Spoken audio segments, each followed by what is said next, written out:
I know this thing is on, and I know that you can hear me. Nursing and healthcare needs advocates and activism. So what are you waiting for? So welcome, Ellies, to the Green Nurse Podcast. Before we get started, could you tell us a little bit about yourself and your background? Yeah, I'd love to. And thanks for having me. So I have been a nurse for about 12 years. I've been a nurse practitioner, family nurse practitioner for about 5. I started my journey of nursing back in cardiothoracic progressive care unit. And that's where I got my feet wet, figured out some stuff. About a year in, I moved into critical care where I spent the most time. So probably 8 years doing that. Learned so much. A lot of fun, a lot of different emotions working in critical care with heart and lung transplants and everything like that. And so near the end of that, I think I was feeling the emotional toll that really took on me. And, I think a lot of nurses kind of think this way. I had done charge nursing. I had been a mentor, preceptor. It's like, what's the next step? Oh, I should go back to school, right? Like, that's the only thing I could do.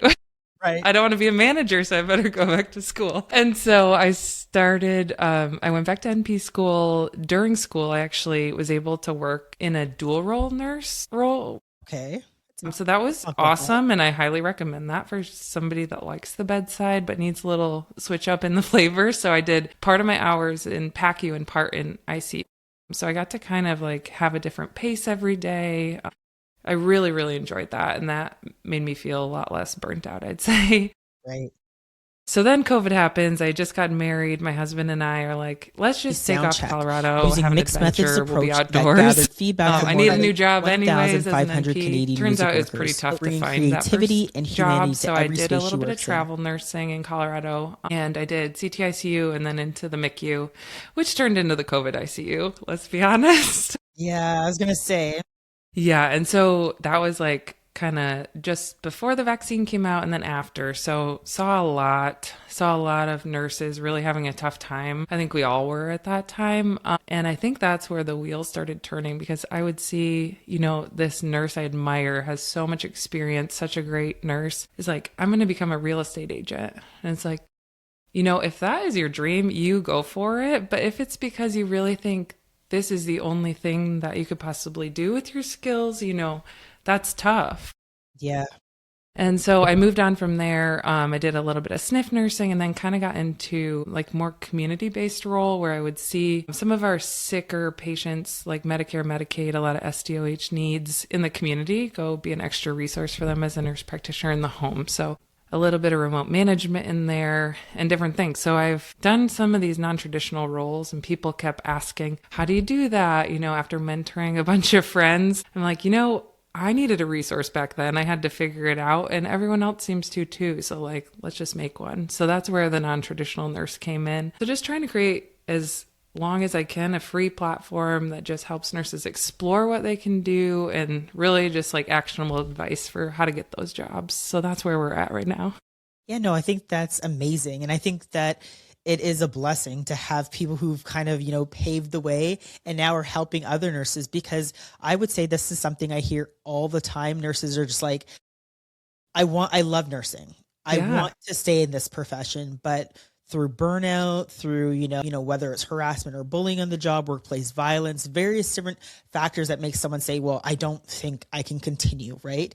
Mm-hmm. And then it's just, I feel so bad when I hear someone's just like, like you said, maybe I want to be a real estate agent. Again, fine. If that was what you had your heart on, then absolutely. But if it's just like, I feel that I don't fit into this space anymore, I feel like that is such a huge loss, and that's horrible. But I want nurses to know that it's like, okay, well, you don't have to stay at the bedside, and you shouldn't be looked down upon if you do change your mind and do something different. Nursing is nursing, and you could do that in a variety of different ways and in a variety of different roles.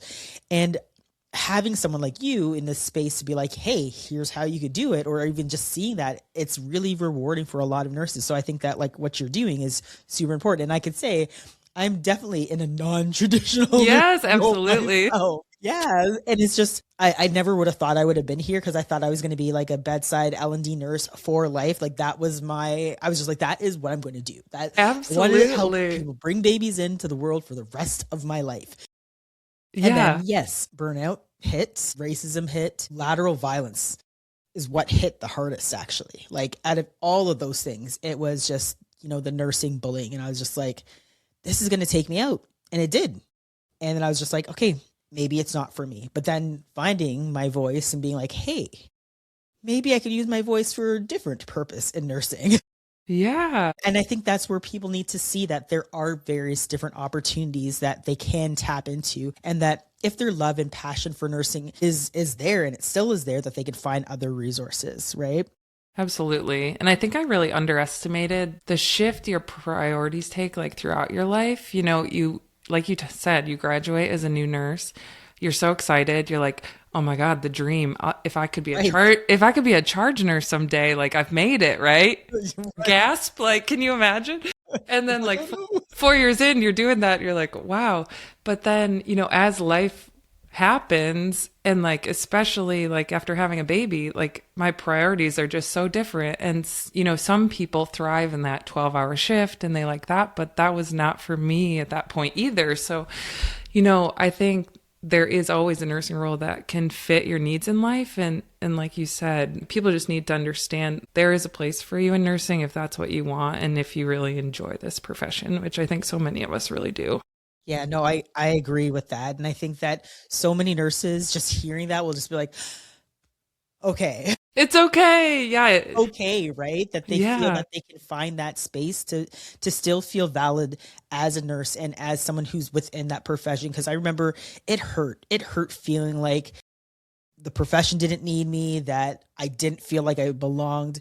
And I'll be honest, it is a lie. Like, I feel like a lot of that was, bad people. Cause again, I think it's important to like pinpoint what the problem is, right? So like, yes, nursing inherently has some challenges, but also being able to focus, and this is obviously retrospectively, that it's like that individual shouldn't shape and color my entire experience as a nurse. And I didn't want that to, and I wanted to be like, how can I mobilize what happened to me and try to do better for the profession? And that's where I kind of ended up in my non-traditional role. I definitely don't have to get into it. I think my listeners probably have a pretty clear understanding of where my non-traditional role is. But what is, in your experience, what is the biggest misconception that, bedside nurses have about transitioning into a non-traditional nursing role? And how would you help them kind of overcome that? Yeah. So I think one thing that I hear a lot, I don't do like coaching specifically one-on-one. I just don't have the capacity for that. Right. But I do help out, if people reach out to me, I'll try and give them a call when I can and just, give them as much advice as I can. And I think I hear this a lot, someone's at the bedside, they're not feeling good about it. I'm looking for a remote role. It's like, you can't just look for any remote role because that is not going to fill your cup, You have to really, I think the biggest part of finding that next role and being happy with it is the discernment process. And I think that should take up like a huge, huge amount of your job search, because if you're applying to just hundreds of roles, anything that says nurse and remote in it, it's going to be so frustrating. You're going to get so many denials. People know that you're not like focused on that role if you get an interview, and it's just not going to make you happy. Like, think about if you love working with people, you don't want to be chart auditing all day, but other people love that too. So I think that piece of the puzzle is so important, and it's so easy to just doom scroll job boards and say like, I just need out, but really like giving yourself time to make that transition, focusing on, okay, I really think that this remote role would be a great fit for me. And then you can put like all of yourself into that. You narrow it down to a few different jobs that you really think you'll enjoy. Then you can apply to them really intentionally. You can cater your resume to them. You can network with people working at those roles, talk to them, get internal referrals. And I think I've just seen so much more success that way. Because you hear from nurses, they're so frustrated, and then they just give up the job search altogether. And I think that's a big part of that. Yeah, no, I would say that if I think about it in terms of just like what you were saying, scrolling those nursing boards and seeing like, oh, remote, and just, I think even just the exhaustion of just applying and getting rejections is very difficult. And again, if your love is to be at the bedside, then maybe remote nursing isn't the thing that you should do. Like, I mean, for me, when I got into quality improvement, I was like, all right, I don't mind this. So if Yep. you don't mind, if you don't mind being a little bit more quiet, I'd say, and I know Yes. we can't use that word when we're in nursing, but you prefer to be a little bit more, recluse, then, that might work for you. But again, there are so many different types of opportunities. So maybe with that, could you tell us a little bit of some of the opportunities that you've seen on some of the job boards that might point people in a different direction? Yeah, there are, I have like a career map. I have over 80 on there, but there's so many more than that. And I mean, it can go from things you hear a lot about, like legal nurse consulting. Nurses are working on AI models, like in the informatics space. That is just going to become bigger and bigger, I think, and really, really cool. You can hire a nurse, if you had a mother that was like kind of sick, but not needing like an Aeromed flight, but needs to get to another state, you can hire a nurse to fly domestic with her. I saw that recently. I was like, yeah. what? There's end of life doulas. You could be a lactation consultant. You could be a nurse on a cruise ship. Like there's just literally everything. So I think, thinking of the skills that you really enjoy, I'm learning every day. By no means am I an expert. And that's what I love about this is I'm connecting with people. I do interviews with people that do these jobs. So they give you their advice, not my advice, and they're doing the job. And they tell you how they got into it and how it worked for them. It's truly like an endless list of things that you can do. If you can dream it up, I think you can do it. I think nurses are underrepresented in a lot of decisions and things. So I hope to see nurses at more tables. And just because, it's not a nursing role doesn't mean a nurse can't bring their clinical knowledge and really nail it. I think that 100% that nurses should take up space in different places we're not expected to be in. I remember thinking to myself, okay, so like, what's my next move? Where am I going to pivot to? And I'm like, well, they don't have a nurse here. Then I'm going to just slide my way into this. Yeah. Tell them why they need one. Exactly. Right. I think nurses would find it so enlightening to have that moment where someone's like, yeah, I never thought that I would even think about a nurse to be in this role, but that's where we need to be, like in these little cracks where people don't think that we have knowledge, skill, and judgment, that we can actually prove to them that, not saying, and again, this is not a knock to bedside nurses, but it's just to show the vast expansion that we have in terms of our role and how much different things that we're multifaceted, how many different things that we can do, right? Yeah. And that's a big like mindset shift for nurses. We are so bad at tooting our own horn and like saying, it's like all the skills you learn at the bedside are so transferable. You have the skills you need for those roles. You just have to learn how to tell people about them.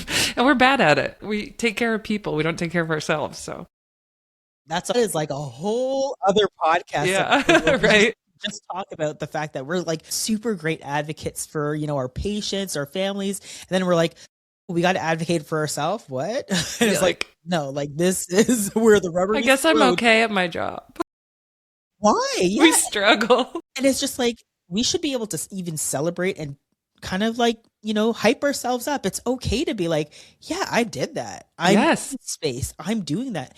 And we were taught to be like, a little bit more demure, a little bit more fancy. It's like, no, we don't always have to be like that. Absolutely. And you're absolutely right, where you kind of talk about, those valuable skills that we could bring. Maybe just for nurses listening who are just like, I don't know, what could be transferable? What are some of the transferable skills that you think can go from, bedside to a non-traditional role?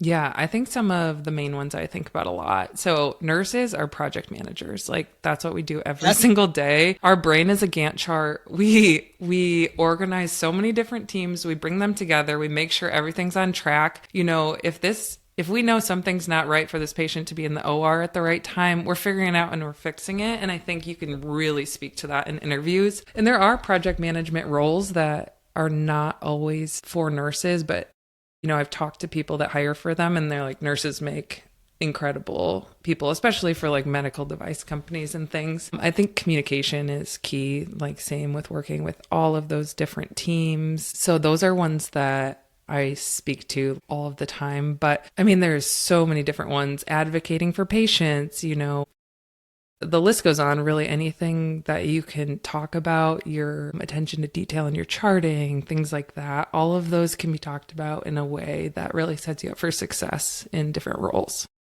Yeah, no, I agree. And I think that we limit ourselves. Like we both were talking just about like, okay, look at all the various different things that we do. We project management on a shift. We problem solve. We are doing 50 different things. Like we can Absolutely. prioritize, triage. It's just like there's so many different skills that we have that Yep. we get from this role and translate it into another role. And I think we shouldn't minimize the fact. Like I hate when I hear a nurse be like, I'm just a nurse. It's like, whoa, you Yeah. have no idea how much skill you have. You're not just a nurse. You're like, there's so much more there, right? Just a nurse like should be just like X'd out of the vocabulary. I agree. Just take it right out, right? You did mention a little bit about technology, and I want to just talk about a role that you've done. And Yeah. maybe you just kind of shine a little bit about like informatics. So could you tell us a little bit more about nursing informatics, just in case there is someone who's listening that's like, hey, that might be something I want to do?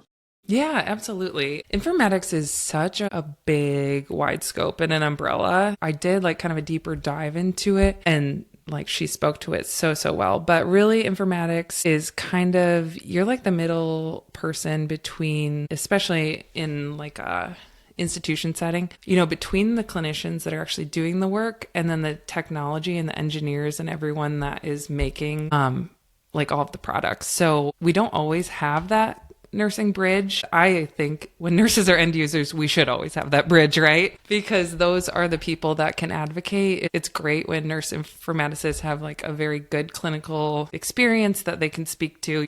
I think that if we create this charting tool, then we're going to run into these problems, things like that. So that's like a standard informatics that you hear about a lot, but I do see really anything with nursing technology, I think kind of falls under that umbrella. And AI is going to be really big with this. There is a lot of companies that are creating AI tools geared towards nurses. Some of them have nurses on staff, some of them don't. Right. All of them should have nurses on staff or nurse consultants. So those are times where I think you can really make a use case for yourself that, you know, you're working as a nurse in this, they're trying to make a tool for you. You should at least, you know, be a consultant to tell them where they're going wrong or things like that. So Right.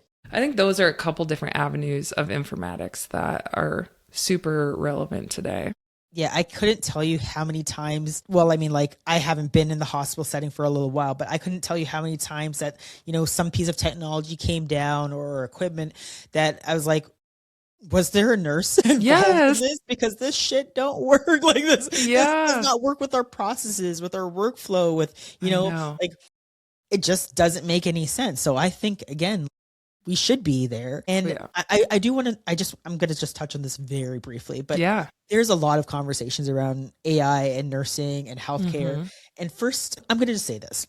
Nothing will replace, because I think there's a lot of fear out there. Yes. Nothing will replace human connection. Absolutely. AI cannot, and they've seen this time and time again. They just can't figure out that piece where it's just like, all right, you know, information in, but they just can't get that other human aspect emotion. They just can't. Yeah. And there's a lot of fear surrounding like, oh, are they going to remove nursing jobs? Elon Musk is like, oh yeah, they will. No, they won't. And again, I think one of the things I've spoken to some folks that are actually doing some work in the AI world, nurses that are doing work in the AI world, and they're just like, I think that there is an assumption on, you know, these tech bros side where they're just like, yes, it could do so much more. And then there's another side that are tech bros as well that are like, we are overinflating how much AI can actually do because there's a lot of money at stake here. There's a lot of money being poured into this type of technology. And always just remembering at the end of the day, you cannot replace a human being. We just can't. It's not going to happen. Absolutely. That's just my thought. Again, there's data sets that show, remember, because how AI works, it's information in, whatever's put in is a part of the algorithm. And there's just some things that it just won't be able to compute for. We've seen in mental health where, you know, there's biases. I was just going to say that. It pulls in all the same bias that we see. So again, it's so important that there are nurses that are there that are like, this ain't going to work. Yeah, we need to be the final clinical decision makers for sure. And I think the nurses I've talked to in that space are really saying, you know, it's kind of like using ChatGPT in your life. I mean, it doesn't replace you at all. It's an extension and it's an assistant to you. So like, you know, I think some of the best use cases are, you know, how do I break this really complex topic down to something I can educate at a 5th grade level? Things like that are just so cool that you can use the tool. So I think, looking at it in a positive way of how can I make this easier? How can I decrease my administrative burden? Always thinking about it in an ethics and safety type way. But yeah, I think not trying to be anti-AI is important too, because, we are seeing more tools like this in the future. Absolutely. And I think the other piece is just like, remember it is a tool. Like you said, it's an adjunct. It's something that's going to additionally help the work that we're already doing. Like in labor and delivery, we have, I think it's called fetal monitoring. But again, it's what we say is it's a stress test, but we don't necessarily, but it's just a tool. It doesn't necessarily tell you how the patient's feeling because you have to touch them. Right. It doesn't, you have to be able to feel what's happening with the fetus. And again, at the end of the day, because it's a screening tool, because we don't know what the end result will be when they have their baby. There's sometimes we're chugging along, doing our fetal heart monitoring, everything looks good. Baby comes out flat. We're like, what happened? Yes. And that's just to keep in mind that we have all those additional things, like the ability to look at our patient and see like what's physically happening, the ability to touch our patients. All of those things will never be able to be replaced. And yeah, it's like the same as a sepsis alert that's been around for a while. It's a form of artificial intelligence. We use our brain to say the heart rate is high because they just ran 4 laps around the unit. Like they don't have sepsis right now. So yeah, it's exactly the same. It's been around us longer than we even realize. And we've always used our brain to figure out the clinical decision making. So I think nothing changes there. Absolutely. And I mean, if you've heard my recent episode on sepsis, Canada does not have national standards, but we'll leave that for another episode. Work to be done. Yeah, just a little bit of work to be done in the world of sepsis. The other piece I want to talk about is you are a podcaster. And I think that, you have a podcast called the Nontraditional Nurse podcast, correct? Yes, I do. So what was your spark or motivation behind starting? I think it might be explanatory, but maybe not. But maybe tell our listeners why you started the Non-Traditional Nursing podcast. Yeah. So really, it comes down to wanting to create this resource for nurses. But like I said, I am not the expert because I have not worked in all these roles. And I don't think there's any better way than to hear it from someone who has walked the walk, right? Right. And so I almost equate it to, if you worked really hard on LinkedIn to network and you finally land just this bomb nurse who has the job that you want and you get them on the phone for 25 minutes. That's what I want to accomplish with these. It's almost like doing your first networking call for you. So we just talk about, how they got where they got, what the role looks like, what a day-to-day might be. We try and get into the nitty-gritty of not only the perks, why they love it, but what are the challenges and, what is tough about the job, because every job has its perks and challenges. Right. And then in my newsletter, I try and break it down a little further and talk about salary and different things like that. So I really just want you to get a really good understanding of that role before you go full on, networking, job searching. So it's just a really good way to explore. And it's been so fun. Have explored so many different career paths that now I'm wow, I wish I had 3 lifetimes to work in all of these different ones. There's just so many cool things that we can do. Some really inspiring nurses. So it's been fun. I'm new to podcasting. Like we said, not good at tooting our own horn. So I'm always shy about telling people I have a podcast. Now there's going to be some people that might know. Yes. But yeah, that's kind of the whole goal of it, is really to just give people the information that is sometimes really hard to find. Yeah, no, I think, and that's an important resource, right? I think that's that extra little, okay, you've done your search. You're I might be interested in this job. And then now someone who's doing a podcast with someone who's doing that role is just that, holy crap, that's the window. Cause you could have a variety of different reactions. You'd be yeah, that's the job I want to do. And they'd be no, that is not what I want to do. Yeah. It really kind of helps you with, decision making as to what should your next step be, right? Absolutely. But one more question for you. Well, maybe two. You had a post on LinkedIn that got lots of comments about nursing school. Yes. And I ask this question all the time to myself. Why didn't we have non-traditional clinical rotations? These rotations would be super important to not just, our nursing practice, but just to understand the world around us. Because I think sometimes we're very insular. We're this is what's going to happen in nursing. You're going to work at the bedside and that's it. It's okay, no, there's so many other things. Yeah. So maybe tell me about your idea behind having non-traditional roles in clinical rotations. Yeah, I love LinkedIn because I think it just brings about great conversations that would never be talked about. And so, yeah, that one really took off. And that's how I knew, like, okay, obviously we're missing something here, right? Right. Because, I mean, you meet nurses that have worked for 10 years and they have no idea that there's all these non-traditional roles. And I think one of the biggest things that on that, people kind of against that idea was that, you really need this strong clinical base before you jump into these roles. I don't think that's necessarily always true for every single role. I do think it's true for a lot of roles, though. I think that what makes you, a good legal nurse consultant is going to be like your experience and things like that. Right.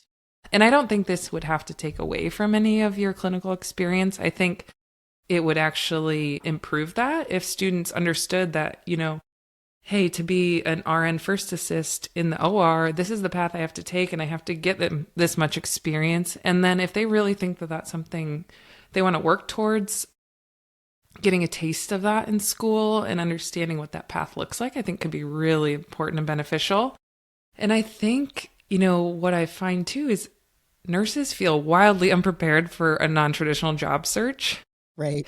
Everything's so black and white in bedside, right? You get your nursing role and then your friend tells you there's an opening on their unit and you move over there. A lot of people either stay in the same facility or the same general area or specialty. And it's really so different when you're trying to break out of bedside. And nursing school, that is one big thing too. People do not feel prepared by nursing school. So I think whether it be a formal clinical rotation or just a class that kind of runs alongside your leadership, that teaches you how to network, and then you could maybe shadow, everyone could present on different non-traditional nursing roles you could learn from your class. So, I've thought a lot about, I don't like to complain without coming up with a solution. So I'd love to be a catalyst for change in nursing education. So it's something for sure that I'd love to work on in the future as I find more time.